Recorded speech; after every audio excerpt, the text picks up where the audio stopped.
Hey guys, just finished watching Arrow, Season 7, Episode 6, Due Process.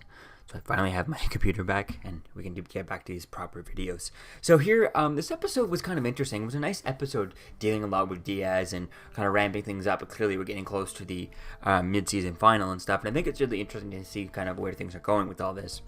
So we start off, we have Diaz kind of torturing Anatoly and stuff. We picked that up right off from last episode, so that was kind of cool. He's back in this episode, most of it.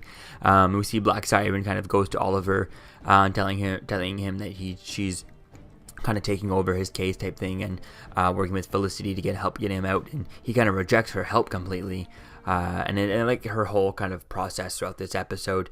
You kind of have her at the end of the episode, she kind of figures out how to get him out and stuff, and I think that's really going to be interesting to see is kind of where things go with that. You have her kind of dynamic, especially when she goes in front of the judge who tries to get him out and stuff because of what went on in level 2 and stuff, and she kind of, it doesn't work out, the judge doesn't get her out, and it's like, yeah, cool, yes, you know, bad things are going on in prison, but that's not a reason to get Oliver out. If Oliver would get out just because he's been, then someone messed with him in level 2, then everyone on level 2, whoever was messed with, who survived it, should all get let out, and that would just be too many people, right, to just let out of prison for no reason, just because some, doctors, something, they went a bit too far in level 2, you don't want to let out, like, all kinds of people. It would be too many criminals, right?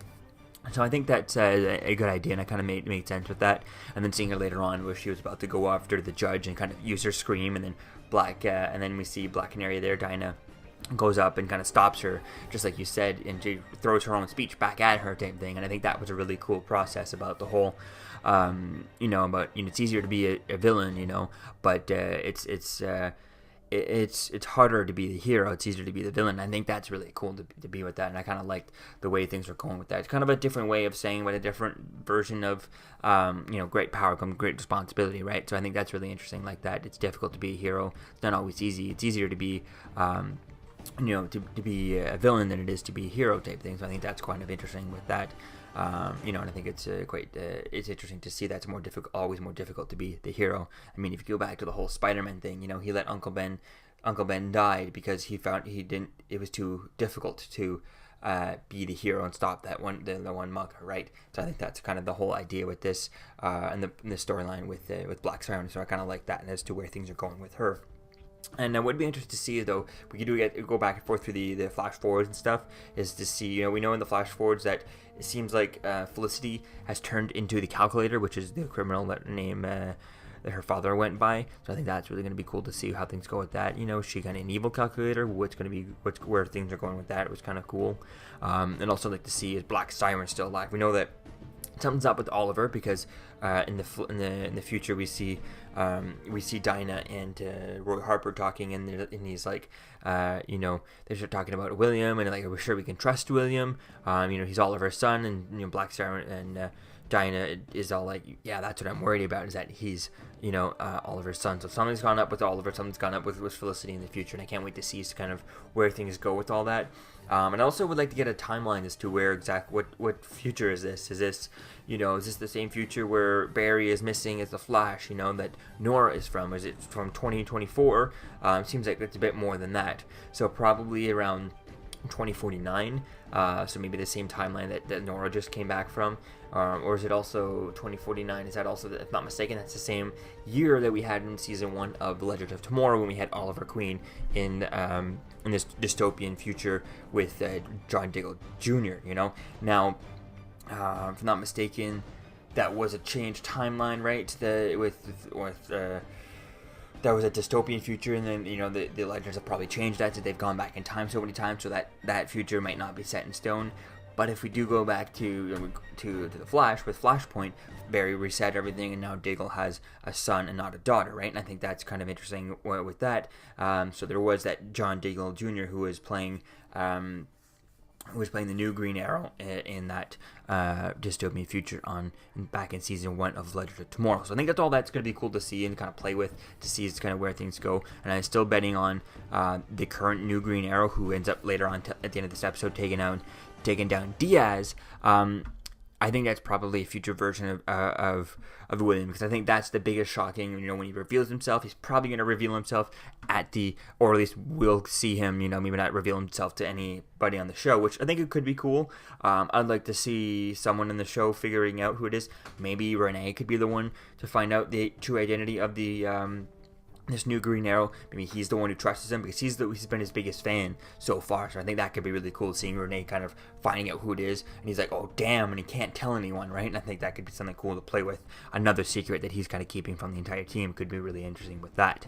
So yeah, we see future, again, we find that future Felicity is the calculator, and then Diggle, he ends up kicking Black Siren off the team. And I think that's interesting with that. He doesn't trust her to work with her, and even all through that, Felicity, begs her for her help, and she still decides to help. And I think that's kind of I like that whole storyline with her. However, all this stuff, and she's still trying to be the good person. All these roadblocks she could have just given up. When Oliver said no, when Diggle pushed her out, but Felicity and the Black Siren were able to keep her on their side. So I think that's really going to be cool to see that, and that's why I'm hoping that she has she's involved in the future storyline, just to see to kind of where things go with her. But I don't know if they really want to show her in the future, as to what point she's at. Are they going to say that she's dead in the future? Is she alive in the future? Did she go back to Earth 2?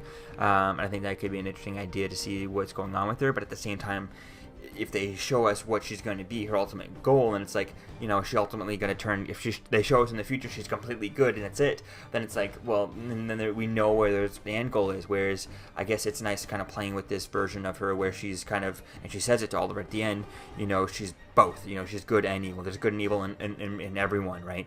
So I think that's really going to be cool to see, is to kind of, there is no ultimate end goal, and having that ultimate, is she good, is she bad, kind of bouncing back and forth. And I think that's kind of something they want to play with this character. And so by having, showing a definitive end version of her way in the future like that could kind of ruin that. So we'll have to wait and see as to where things go there. But it looks fun for the next episode, with the trailer being that Oliver's in prison, and then Diaz is breaking into the prison, which is like weird because I guess, they just got him, right? And now he's going back, he's breaking into the prison before he even gets put in prison. Why does he just let himself get put to prison? Because he's, they arrested him. Dinah arrested him. So I think that's really going to be interesting to see as to kind of where things go with that. But hopefully it doesn't, obviously it's not going to be a filler episode to deal with Diaz, but it feels like it could kind of be, if it's just kind of, oh, Diaz attacks the prison, and that's it, and that's all we get in the next episode. Nothing really kind of moving forward with his storyline, but we'll have to wait and see as to kind of how things kind of work with that. I don't know, we just get it somewhat of a filler vibe, but we'll have to wait and see as to kind of where things go with that. So let me know what you think, guys, about this episode in the comments below. Season 7, Episode 6, Due Process, and I'll see you guys in the next video. Peace out. I'm Captain America, here to talk to you about one of the most valuable traits a soldier or student can have. Subscribing. Sometimes subscribing is the key to victory. Sometimes it leads to very little, and it seems like it's not worth it. And you wonder why you waited so long for something so disappointing. How many more of these? You're still here. Don't forget to like, comment, and subscribe, guys. Peace. It's over.